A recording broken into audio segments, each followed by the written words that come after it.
তৃণমূলের প্রাক্তন সাংসদ মিমি চক্রবর্তী তিনি গতকাল ইনস্টাগ্রামে একটি পোস্ট করেছিলেন।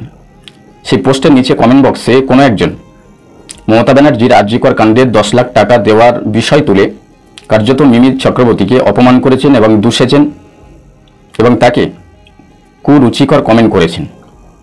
আমি সকলকে বলছি, যারা এই মুভমেন্টটাকে রাজনৈতিক হিসাবে দেখছেন, রাজনৈতিক রং লাগানোর চেষ্টা করছেন, আমি মনে করছি তারা আন্দোলনের ক্ষতি করছে। এটি কোনো রাজনৈতিক বিষয় নয়। রাজ্যের একটি বড় অন্যায় নিয়ে দেশের সমস্ত মানুষ জাগ্রত হয়েছে, সোচ্চার হয়েছে, পথে নেমেছে, আন্দোলন করছে।